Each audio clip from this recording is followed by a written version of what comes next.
CDG or the Gulf Cartel have been at war here for 2 years. So that violence crosses over very often. Now, migrants have been crossing here for some time. Now, we've been on the ground for, I guess, about the last 2 nights.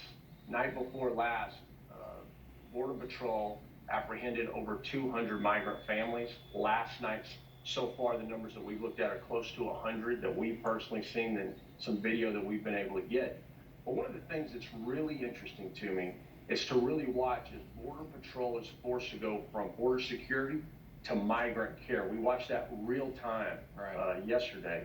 And what you see then is where the state police, National Guard, and other assets then have to come in and help protect the border while they are just concentrating on the migrants. We're showing some of the video that you sent us, this exclusive video. It's just unbelievable to see the situation there. And this is, I'm just going to ask you, have you seen anything out of the ordinary happen while you've been out there for us, waiting for this segment this morning? Oh yeah, just right here behind us, just under the port of entry. It's very common to see rafts crossing underneath the port. And we just had one. We had a Texas Highway Patrolman walked up there right before we went live because they had one that just crossed. So I don't know if they've been able to apprehend anyone or anything yet, but it's very common here. Every bend in the rivers, what the cartels will tell you, is a gate. Wow. And so when there's no law enforcement in the area, they will surge and push commodities. Now, it's hard to believe that they treat people as a commodity, but they truly do. And I don't know if you can see this or not. This is a great example. This is a wristband that migrants are given by the cartels. And that is after they pay the piso. And there are many of these down here. They've got certain markings on them which identify the actual smuggling organization that has moved them across, but then also that they have paid the piso or the tax to the cartel. Your average Mexican citizen just across this river is paying $2,500.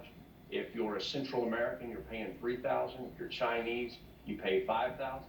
But if you're Russian or Middle Eastern, it's $9 grand just to pass over this river. And they've caught people from Yemen, Iran, Turkey. 4 people on terrorist watch lists have been apprehended.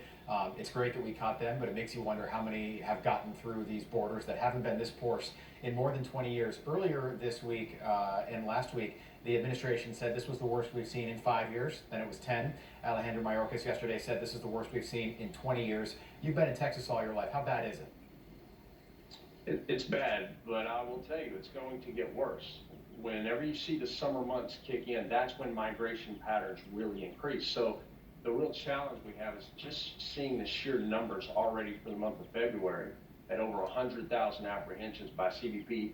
It's a great forecaster or tripwire of what is about to come and how Texas and the rest of our country is going to be affected. And I just want to say one thing on that. Yeah. Migration is what we're always talking about.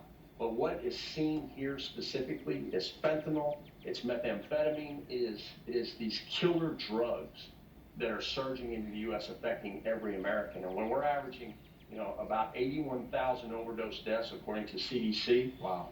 Border security truly is national security, and what's happening here affects this country and every American. And so, migration is a great one layer we talk about, but we can't forget all the others: drug trafficking and human smuggling, et cetera, that's going on down here. This very well could develop into a generational crisis down there on our southern border. What do you think is the impetus, the cause of this surge? Do you think that it's just these people are aware that Joe Biden's in the Oval Office now and that is a green light to come to the border and come into the U.S.?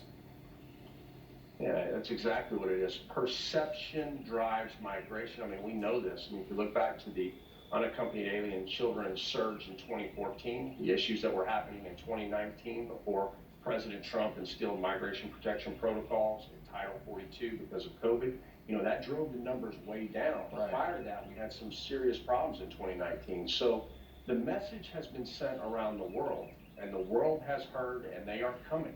And I will say it right now, Rob, we're going to see some things this year that we've never seen in migration patterns. And the big one to watch for in the next 6 to 8 weeks is all the special interest aliens. Those are people who come from a country with a terrorism nexus that are surging at the Darien Gap near Colombia right now.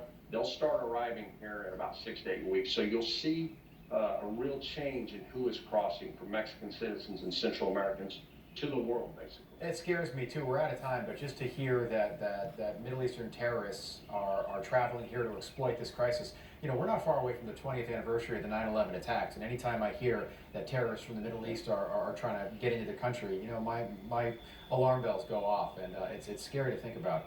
Jason, we appreciate you coming on with us this morning and sharing that video with us. Unbelievable to see. Stay in touch. I'd love to have you back on soon. Thanks for having me.